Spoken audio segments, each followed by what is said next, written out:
On Capitol Hill, Attorney General Pam Bondi and the Democratic senators grilling her over the prosecution of President Trump's foes, including former FBI Director James Comey, and over the Epstein files. The White House tonight pleased with Bondi's performance. Here's Pierre Thomas. Tonight, a defiant Attorney General Pam Bondi repeatedly clashing with Democrats on the Senate Judiciary Committee, who accused her of allowing President Trump to weaponize the Justice Department. What was once the Department of Justice has become the Department of Revenge and Corruption. Bondi challenged on her move to prosecute former FBI Director James Comey, just 6 days after President Trump publicly urged her to do so, posting, "Nothing is being done, and we can't delay any longer." I'd like to know from you what conversations you've had with President Trump about the indictment of James Comey. Senator, I am not going to discuss any conversations I have or have not had with the President of the United States. Did you see that? Hey friends, welcome. Adam is here. So what just happened, guys? Pam Bondi, the nation's top law enforcement officer, physically rose from her chair, screamed at a sitting senator, and fled the room rather than answer questions about Jeffrey Epstein files, hidden photographs, alleged presidential cover-ups, and accusations that the DOJ has been turned into a political vengeance machine. You sit here and you attack the president, and I am not going to have it. I'm not going to put up with it. You know, all they want to do, the American people need to know this. They are talking about Epstein today. This has been around since the Obama administration. This administration released over 3 million pages of documents, over 3 million, and Donald Trump signed that law to release all of those documents. He is the most transparent president in the nation's history. And none of them asked Merrick Garland over the last 4 years one word about Jeffrey Epstein. This was chaos engineered in real time, a 4-hour endurance test of democratic norms that left even veteran Capitol Hill observers slack-jawed. Democrats arrived prepared for war, armed with documents, photographs, and a righteous fury that had been simmering for months. They were going to corner Bondi on everything: the Epstein secrets, the mysterious domestic troop deployments, the gutting of anti-corruption watchdogs, and the most damning piece of evidence yet, a leaked private message from Trump himself, accidentally broadcast to the world, in which he appeared to command his attorney general to prosecute his personal enemies into oblivion. I have to ask about President Trump. He posted a message on social media directed at the U.S. Attorney General, Pam Bondi. You see it there. This was last month. It started with Pam, and then he urged her to prosecute Letitia James, the woman we're talking about, former FBI Director James Comey, who has been charged, and California Democratic Senator Adam Schiff. An administration official now tells NBC News the president meant to send that message as a text message, but accidentally put it out there in public online. Could that revelation affect this case against Letitia James? Well, I think it actually is more damaging for the administration. And when it comes to the arguments that she could potentially raise for vindictive and selective prosecution, we found out about it because it was accidentally posted online, but it was happening behind the scenes. That might open the door to get more information about what other communications were going on about this case. Senator Sheldon Whitehouse delivered the knockout punch. In a moment of pure dramatic theater, he produced photographs, actual images, allegedly showing Donald Trump alongside Jeffrey Epstein. And then he dropped the accusation that these very photographs had been flagged under a direct presidential order, meaning the White House itself allegedly intervened to control, suppress, or manipulate evidence connected to a dead sex trafficker. That was the trigger. Let me ask you something else. There's been public reporting that Jeffrey Epstein showed people photos of President Trump with half-naked young women. Do you know if the FBI found those photographs in their search of Jeffrey Epstein's safe or premises or otherwise? Have you seen any such thing? You know, Senator Whitehouse, you sit here and make salacious remarks, once again trying to slander President Trump left and right, when you're the one who was taking money from one of Epstein's closest confidants, I believe, I could be wrong, correct me, Reid Hoffman, who was with Jeffrey Epstein on multiple occasions. And the senator sitting right next to you tried to block the flight logs from being released. Yet you're grilling me on President Trump and some photograph with Epstein? Come on. The question is, did the FBI find those photographs that have been discussed publicly by a witness who claimed Jeffrey Epstein showed them to him? You don't know anything about that. Okay. Bondi's composure disintegrated, her face contorted with rage. She began shouting, her voice cracking with fury, declaring the entire line of inquiry illegal, unconstitutional, out of bounds. And then, with the cameras rolling and the nation watching, she stood up, turned her back on the committee, and stormed out of the room like a defendant fleeing a sentencing hearing.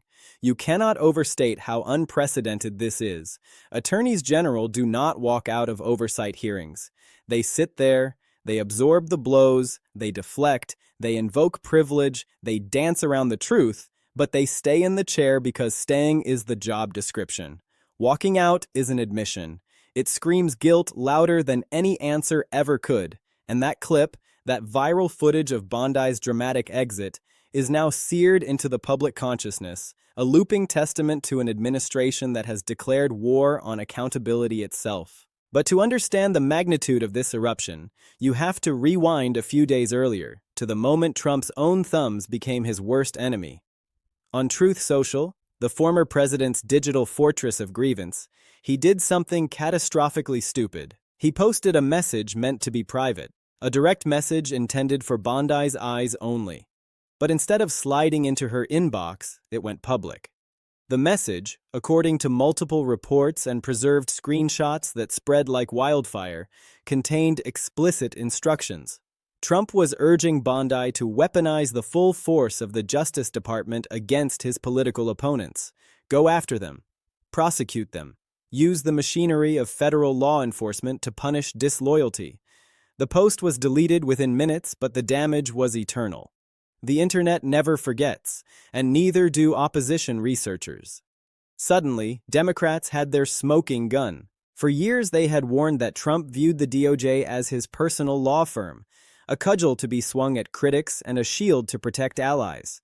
Republicans had dismissed those warnings as conspiracy theories, as partisan fear-mongering.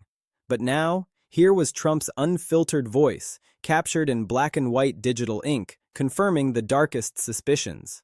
The accidental leak transformed the hearing from a routine oversight session into a high-stakes confrontation over the soul of American justice. Bondi wasn't just answering for her own conduct. She was answering for a direct, documented order to pervert the course of justice. And her response to that pressure was not to explain, not to clarify, not to defend. It was to scream illegality and run. Let's pull back the curtain on what else was happening in that boiling cauldron of a hearing room. Because while the Epstein files and the leaked message grabbed the headlines, there were other landmines detonating simultaneously. Senators grilled Bondi relentlessly about National Guard deployments that had materialized in American cities under baffling circumstances. Who authorized these deployments? Under what legal authority were American troops positioned on American streets? What were the rules of engagement? Bondi offered nothing. She hid behind the foggy phrase national security measures, as if those three words were a magical incantation that dissolved congressional oversight powers. No details, no legal justifications, no transparency. Just a demand for blind trust from an administration that had spent years incinerating every ounce of trust it had been given.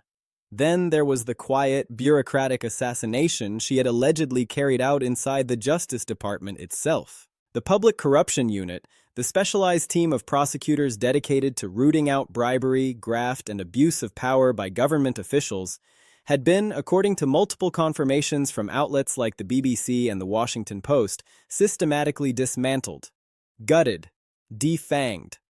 Why would an attorney general neuter the very office designed to hold powerful people accountable? The question answers itself when you consider whose orbit she operates in. If you're building an administration that intends to operate without oversight, The first thing you do is fire the internal cops. You eliminate the watchdogs. You make sure nobody is left to investigate corruption because you plan on generating a lot of it. The broader narrative snaps into focus when you connect these dots. The Epstein Stonewall, the leaked prosecution orders, the mysterious troop movements, the elimination of corruption investigators. This is not a series of unconnected blunders. This is a coherent strategy of authoritarian consolidation. It's the classic playbook: control the information, silence the investigators, deploy intimidating force domestically, and transform the justice system into a weapon of political warfare. And when confronted with this pattern in a public forum, the Attorney General's only remaining move was theatrical flight. What makes this political crisis particularly devastating is the sensory, visceral nature of the evidence. We're not dealing with anonymous sourcing or complicated financial documents that require forensic accountants to decipher. We're dealing with a video clip of a screaming, fleeing attorney general. We're dealing with screenshots of a presidential social media post that reads like a mob boss giving orders. This is emotionally legible content that bypasses the analytical brain and hits the gut. You watch Bondi's face contort. You see her gather her things in a fury. You watch her march toward the exit while senators call after her, and you feel it. You feel the contempt she has for the institution she's sworn to protect. That's political poison that no spin room can neutralize. Republicans find themselves trapped in an impossible rhetorical position. Some are mounting a defense, arguing that Trump is merely counterpunching against a weaponized system that persecuted him first. Their logic is symmetrical. If Democrats use the DOJ to go after Trump, then Trump is justified in using the DOJ to go after Democrats. Turnabout is fair play, but this argument collapses under the slightest scrutiny. The solution to a broken justice system is not to break it further. The answer to political prosecutions is not more political prosecutions. That's not justice. It's an arms race toward tyranny. Other Republicans are choosing the path of anxious silence, hiding from reporters in Capitol hallways, hoping the storm passes without forcing them to pick a side. But silence is itself a statement. In the face of a documented order to prosecute political enemies, staying quiet is a form of complicity that voters are likely to remember when they enter the voting booth. The political calendar makes this crisis even more volatile. Midterm elections are looming on the horizon, and Democrats are already assembling a devastating campaign architecture around these images and revelations. Picture the attack ads. Bondi's furious exit intercut with Trump's leaked message, narrated by a solemn voice asking whether this is the America voters want. These ads will run in swing districts. They will target suburban moderates, independent voters, those disaffected Republicans who still harbor some nostalgia for the rule of law. The question is whether those voters will care enough to change their behavior. Some will dismiss the entire spectacle as Washington theater, the inside baseball of an elitist political class that doesn't affect their daily lives. But others will see something genuinely frightening, a fundamental breach in the constitutional architecture, and they will vote accordingly. Midterms are base elections, and nothing energizes an opposition base like footage of the other side's officials fleeing accountability. Beyond the electoral implications, there are whispers growing louder about formal accountability mechanisms. The word impeachment is being uttered with increasing frequency and seriousness. Some Democrats are pushing for oversight investigations that could lay the groundwork for impeachment proceedings, not only against Trump, but potentially against Bondi herself. If an attorney general is following patently illegal orders, if she's obstructing congressional oversight, if she's dismantling anti-corruption units to shield political allies, those are potentially impeachable offenses. The practical reality is that Republicans control enough legislative machinery to block any actual removal from office. The numbers simply aren't there, but the investigation itself is the weapon. An impeachment inquiry would dominate news cycles for months. It would drag administration officials into depositions. It would generate a constant stream of damaging revelations and force vulnerable Republicans to cast uncomfortable votes to protect officials caught on camera screaming at senators. The process becomes the punishment. Legal scholars and constitutional experts are sounding alarms with increasing urgency. Former Justice Department officials, including some who served in Republican administrations, are stepping forward to express their horror. They're drawing historical parallels that chill the blood. The pattern of behavior, the political control of law enforcement, the elimination of internal watchdogs, the deployment of military force domestically under dubious authority, the refusal to comply with legislative oversight, this is the prelude to authoritarianism that is played out in struggling democracies around the world. It's incremental. Each step seems defensible to supporters, or at least excusable. But the cumulative effect is the hollowing out of democratic institutions until they become empty shells, performing the rituals of governance without any of the substance. Consider the historical weight of what the Epstein files represent. Jeffrey Epstein's network of abuse and trafficking touched the most powerful people on the planet. His death in a jail cell under suspicious circumstances left behind a cloud of unanswered questions that has hung over global elites for years. The files, the flight logs, the contact books, the photographs, the depositions represent a possible key to understanding the scope of his operation and who participated in or enabled his crimes. The suggestion that a president of the United States personally intervened to flag, suppress, or manipulate those files is not just a political scandal. It's a potential crime scene.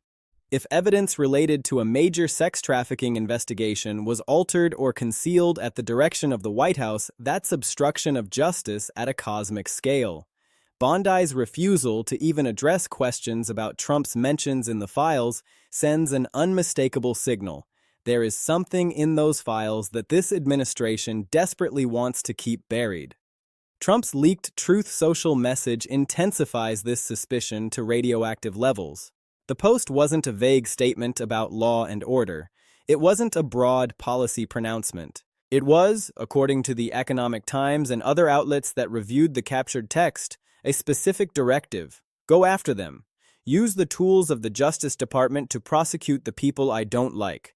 This is the kind of order that would have sparked a constitutional crisis in any previous administration. It's the precise behavior that post-Watergate reforms were designed to prevent. The whole premise of an independent Justice Department is that the president doesn't get to pick and choose who gets investigated. That separation is the firewall between democracy and dictatorship.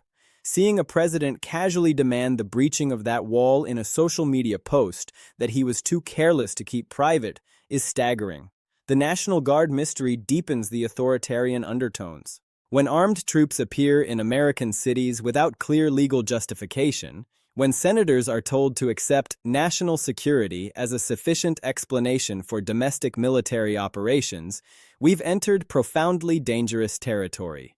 The Posse Comitatus Act and other legal frameworks exist specifically to limit the use of military force against American citizens. These protections were won through centuries of struggle against executive overreach. To see them brushed aside with a vague phrase and a demand for trust represents a fundamental challenge to constitutional governance. And hovering over all of this is the question of the dismantled Public Corruption Unit. Think about the timing. Think about the logic. You have an administration facing serious questions about corruption, about abuse of power, about the blurring of lines between presidential interests and public duties. And the response is to eliminate the specialized unit designed to investigate exactly those kinds of crimes. This is not subtle. It's not clever misdirection. It's a straightforward admission that this administration does not want corruption investigated because it views corruption investigations as threats to its survival. The message to other officials is clear. Engage in whatever conduct you wish, because the internal cops have been fired, and the only oversight left is a Congress that the administration has shown it will simply walk out on. The administration now finds itself in full crisis management mode, scrambling to contain a story that mutates and spreads every hour. Spokespeople are dispatched to deliver carefully worded non-denials. Friendly media outlets are working to reframe the narrative as a partisan witch hunt. The goal is to muddy the waters, to exhaust the public, to make the story so confusing and tedious that most voters tune out. But the images keep breaking through. The video of Bondi's exit, the screenshot of Trump's post. These artifacts are impervious to spin because they bypass the spin entirely. They lodge directly into the public's visual memory. The upcoming midterms will serve as a national referendum on this conduct. Democrats intend to make the election about whether voters want to live in a country where presidents order prosecutions of their enemies and attorneys general flee from congressional questions. Republicans hope to make the election about inflation, immigration, and other kitchen table issues where they believe they hold an advantage. The battle will be fought on these dueling frames. Whichever side defines the conversation more effectively will likely prevail.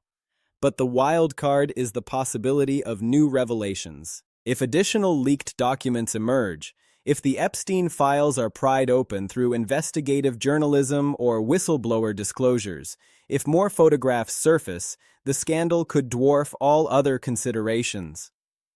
Legal accountability beyond the political sphere also looms. Former prosecutors note that the leaked Truth Social post, combined with the alleged dismantling of the corruption unit and the possible obstruction regarding Epstein files, paints a picture that federal investigators in a functional justice system would be compelled to examine. The irony is sharp. The very DOJ that Bondi leads, if it hadn't been compromised, might need to open an investigation into her own conduct and the conduct of the president she serves. The long-term damage to the Justice Department's credibility is incalculable.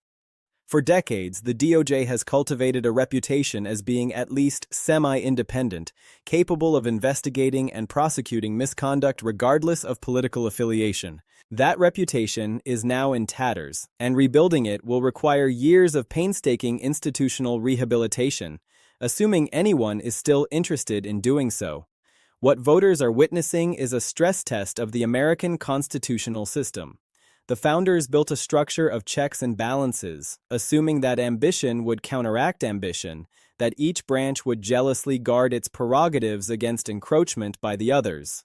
But that system only functions if the people occupying those branches believe in their institutional roles more than they believe in partisan loyalty.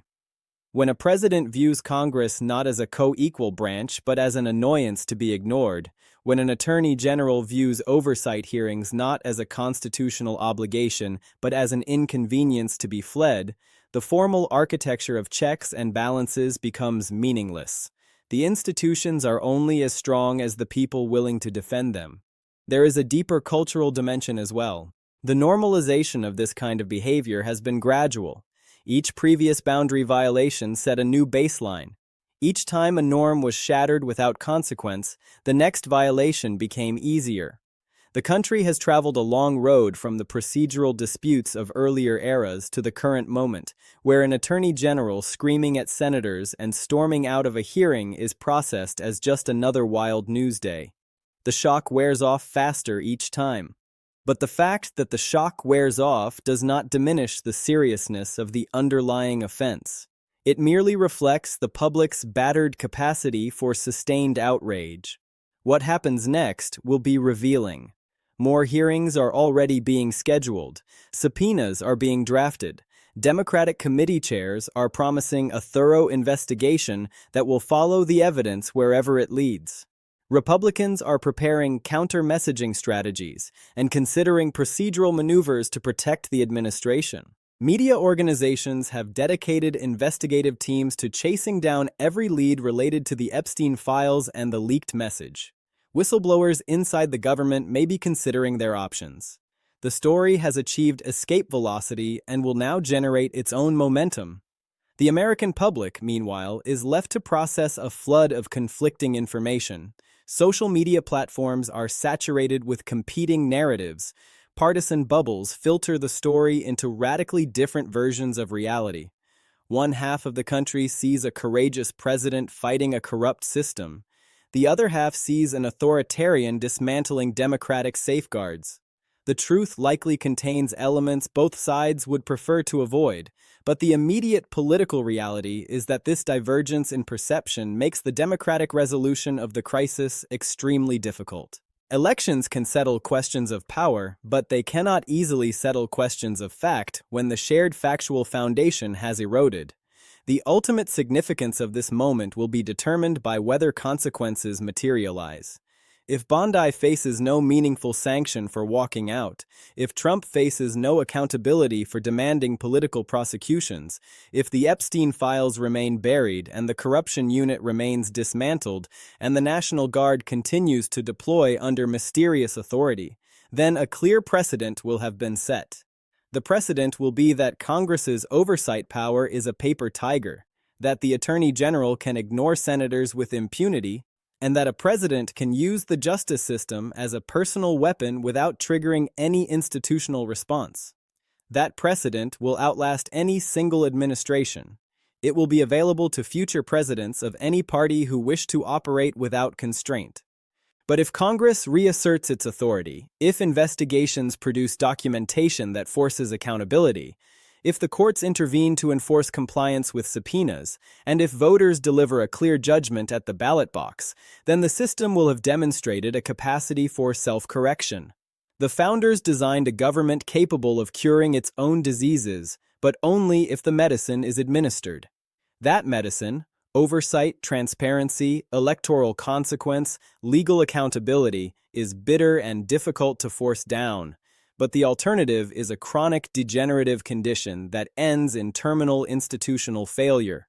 The story, in other words, is not over. The fleeing Attorney General, the leaked presidential directive, the hidden photographs, the erased corruption unit, the unexplained troop movements, all of these threads are still unspooling. They will weave together into a historical fabric that defines not just a presidency, but an era. The only question is whether that fabric will be a tapestry of democratic resilience or a shroud of constitutional decay. The American people, imperfect and divided as they are, still hold the needle.